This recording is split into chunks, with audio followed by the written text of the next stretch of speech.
ICONTEC Internacional, como organismo nacional de normalización, participa en los comités de la ISO y ha trabajado en los procesos de actualización de las normas de mayor implementación por parte de las empresas.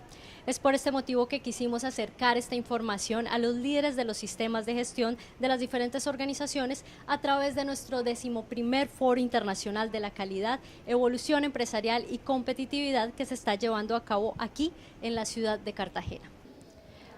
Aquí en nuestro 11º Foro Internacional de la Calidad, Evolución Empresarial y Competitividad nos encontramos con uno de nuestros conferencistas internacionales. Él es Alan Daniels, conferencista estadounidense, líder del grupo de trabajo 23 del Comité Técnico ISO 176, Subcomité 2, que es el responsable de comunicar los avances del grupo de trabajo 24 ISO 9001 e ISO 9004.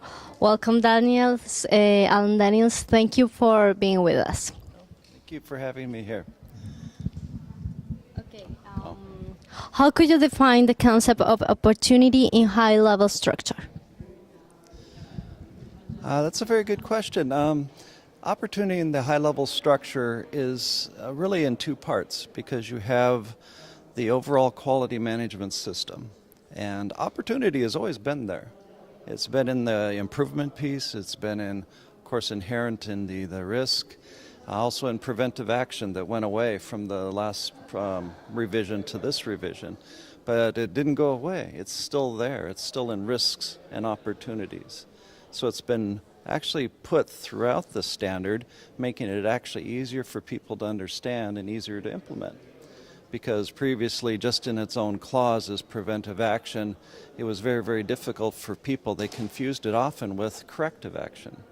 So this way, it's actually easier for people to understand.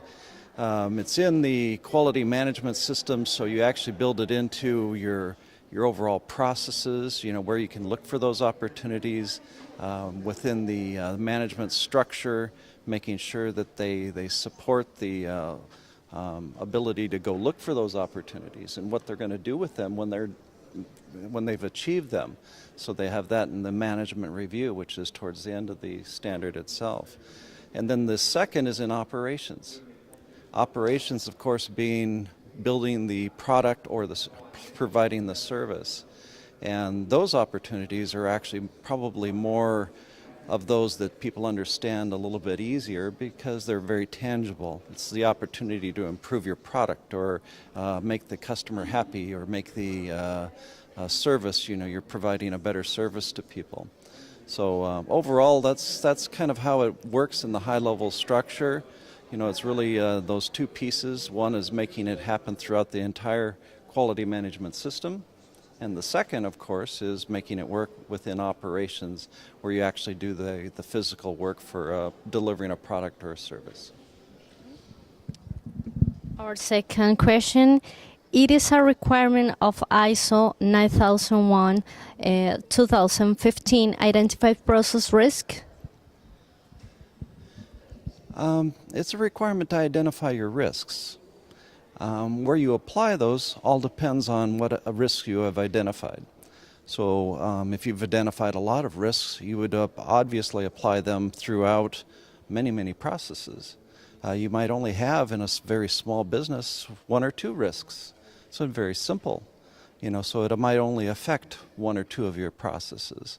So that's when you make that determination. When you've identified the risk, you've determined which processes it might affect, then you go apply that and you improve it.